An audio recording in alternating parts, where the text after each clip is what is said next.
Most of the world, the political left in particular, was blindsided by the results of the 2016 election. To say that some are having a hard time coming to terms with the words President Trump and what the next 4 to 8 years will bring would be an understatement.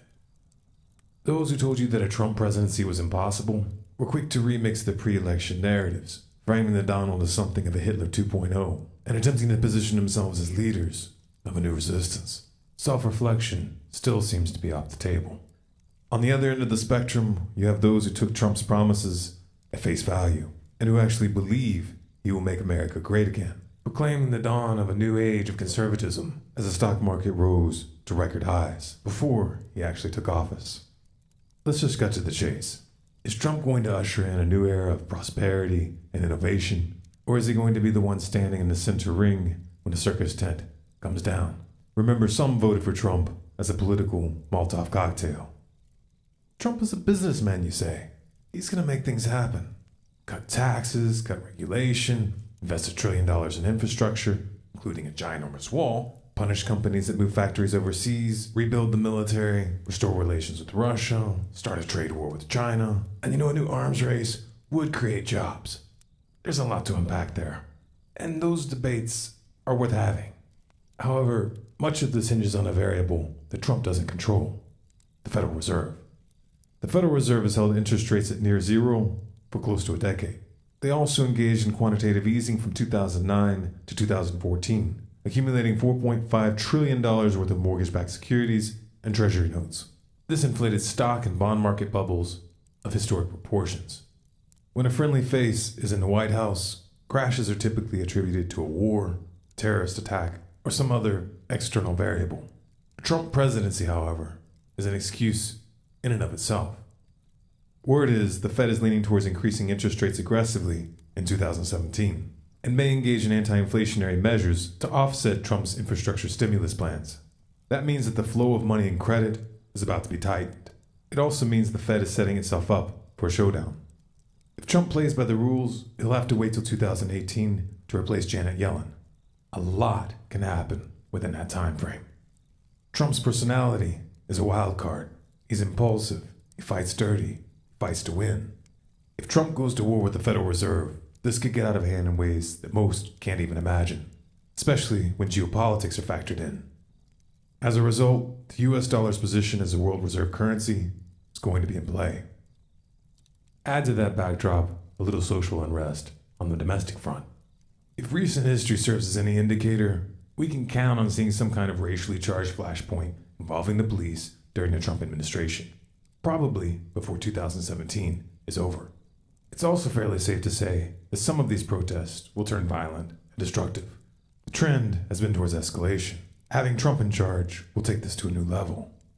Trump ran on a platform of law and order and support for the police, which piggybacked on the perception that Obama was undermining law enforcement during his term. Just the belief that Trump has their back is going to influence police response.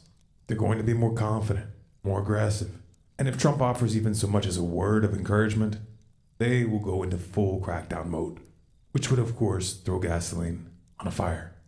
These tensions have the potential of spinning out of control, especially in the context of an economic downturn. And again, Trump's personality is a wild card.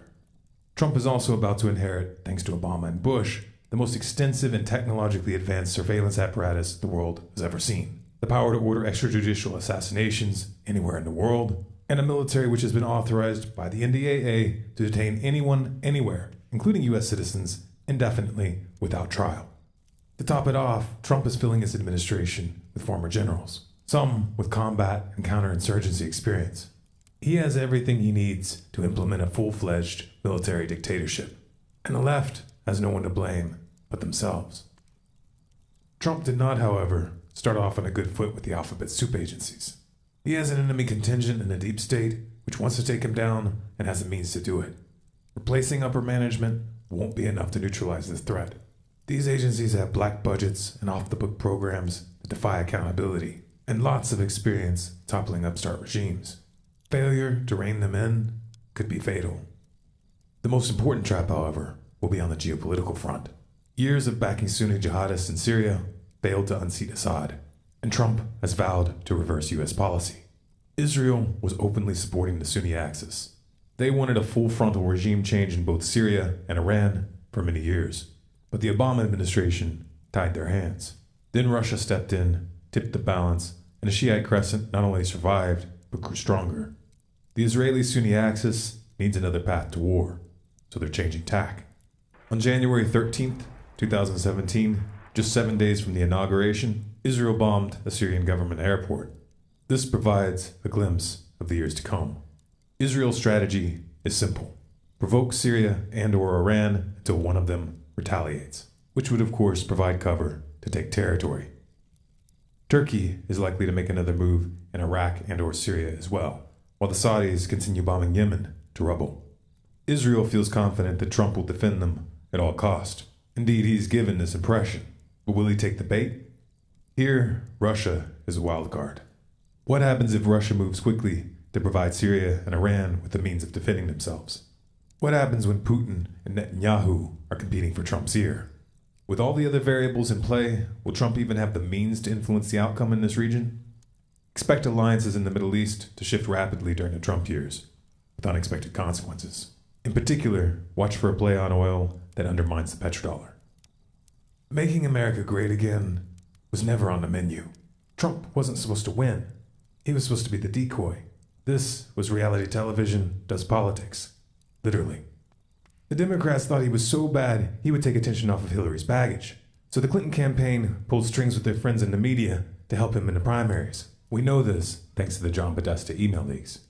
The DNC and their corporate media lackeys then worked to marginalize the Bernie Sanders campaign and used a secret agreement backed by leverage to prevent him from attacking Clinton. This was confirmed by the DNC email leaks. Oops. You can't unthrow a Molotov cocktail. So get your popcorn and buckle up, or leave the United States if you were planning to. The show is about to begin.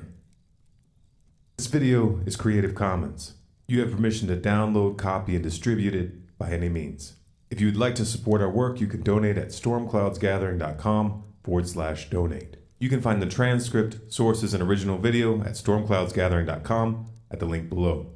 For more, subscribe to Storm Clouds Gathering on YouTube and follow us on Facebook, Twitter, and Google+.